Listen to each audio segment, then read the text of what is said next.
extrait de Le Bloc de ciment. C'est tiré de son livre que je vous présente qui s'appelle Hold Up, Contes du Centre-Sud.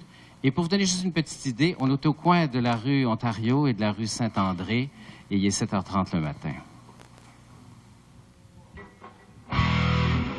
7h30, lundi matin.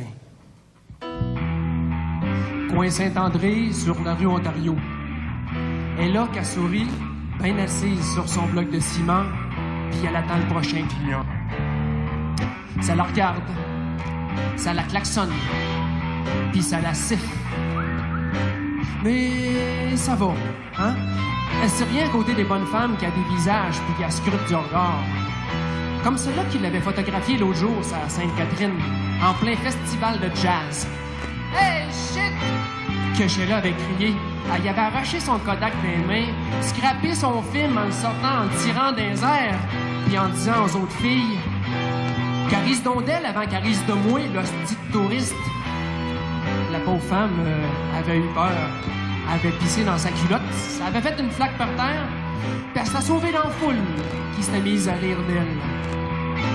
Gros tas de banlieusards perdus qui connaissent rien à la musique que Sheila avait lancé au monde qui la regardait.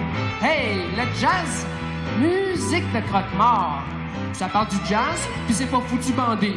Puis ça explique, puis ça vous sort des théories longues de même, puis ça bande toujours pas. Hey, chose, m'en va te le dire, moi. Le jazz, là, c'est comme le cul, ouais. Emmène le fric, puis fais semblant que c'est bon.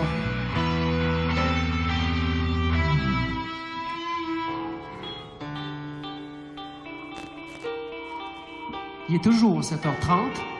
On est revenu avec Sheila, puis elle est sur son bloc de ciment. Puis il y a le soleil qui brille même pour elle. C'est pour vous dire comment il n'y en a rien à foutre. Mais Sheila, elle prend ça cool, ouais. Elle se détend, elle relaxe, puis la voilà-tu pas qui respire par le nez.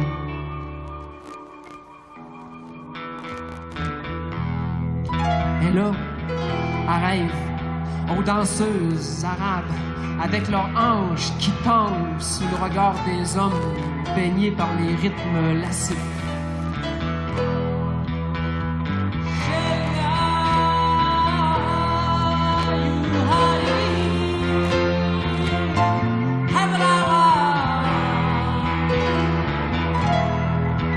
Elle rêve qu'elle vit dans un harem couverte de bijoux et de vêtements étincelants, riant d'un grand rire, puis vous regardant, vous autres ici, ouais, avec ces beaux yeux bleus couleur de la mer des Caraïbes. Elle rêve au jour où elle sera libre de vivre, mais d'ici là, elle s'empêche juste de sourire, parce qu'elle veut pas montrer ses dents de pauvre, toutes cassées puis carriées à moelle. Shit!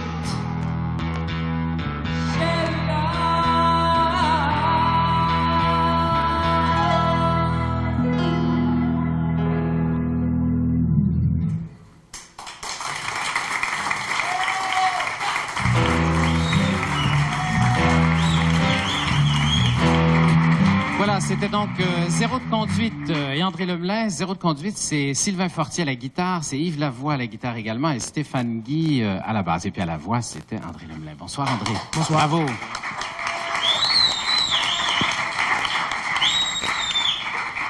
Quand on passe sur la rue Ontario et qu'on arrive au coin de Saint-André, est-ce qu'il y a encore ce même bloc de ciment? Est-ce qu'il est toujours là? Le bloc de ciment est toujours là, en effet. C'est 3 marches qui sont au coin de la rue et qui devaient, je suppose, donner sur un dépanneur, parce que c'est assez de coutume à Montréal de voir des marches entrer dans le coin, finalement, de la rue.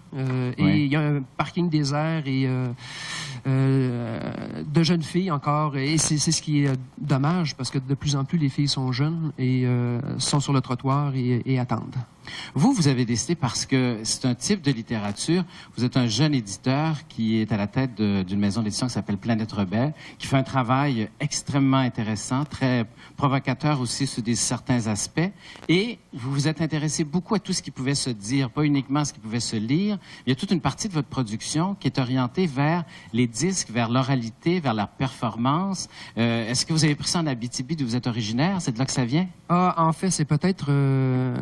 c'est accidentel, je dirais, parce qu'au début, je me suis intéressé, je dirais, à la nouvelle littéraire, mais dans le sens institutionnel du mot, bien écrit, bien structuré et tout. Mais mon plus grand regret, c'est que mes nouvelles, après être parues en recueil ou dans les revues, disparaissaient. Alors que, pourtant... Moi, j'ai publié un roman, puis j'ai écrit une page d'histoire. J'ai eu plus de retours que d'impressions. Ouais, c'est parce que nous, on tire juste un petit peu. Quelques exemplaires. Mais en fait, je trouvais ça dommageable que les nouvelles se perdent comme ça. Alors, je me suis mis à écrire pour raconter mes histoires, d'où le détour par l'oralité. Et évidemment, je suis allé dans les bars, dans les cabarets, j'ai commencé à raconter mes histoires. J'ai rencontré du monde aussi qui racontait, qui avait la même préoccupation que moi. Et j'ai découvert qu'il y avait une littérature, non pas orale, parce que ça fait un petit peu... Vous n'aimez pas ça? Non, en fait, je parlerais plutôt d'un métissage, d'un mariage entre la littérature et l'oralité. Oui. Quand on regarde, il y a un de vos... parce que vous êtes plusieurs auteurs dans votre écurie. Il y a entre autres, je pense, Jean-Marc Massy. Exactement, qui a dit, oui. alors j'ai lu ça dans un article de journal qui disait qu'un peu le slogan de cette maison d'édition-là, tu vas aimer ça, Marc, c'était « Mange de la marge ». Alors, c'était la marginalité, oui, en fait. Oui. Vous revendiquez ça. En fait, la différence, nous, notre intérêt en premier, c'est la qualité. Et on se fout carrément du marché. D'où on n'a pas de critères commerciaux, on n'a pas de critères de rentabilité. Les critères artistiques sont au premier plan. On en vend 12 livres, 20 ans, puis on en vendra 12. On considère que ça doit se faire, ça doit se produire, ça doit se montrer, on le fait. Vous êtes tout feu, tout flamme, on vous écoute, là, pensant. Vous êtes un des jeunes éditeurs. Vous avez de l'ambition en masse, hein? Est-ce que j'ai de l'ambition? En tout cas, j'ai beaucoup d'intérêt, puis j'ai beaucoup de passion, en fait. Oui, ça serait le mot, passion. Mais vous êtes inscrit aussi parce que ce que vous faites quand on écoute, là, vous êtes totalement inscrit dans la réalité d'ici, là. C'est-à-dire, vous prenez un quartier, vous l'explorez.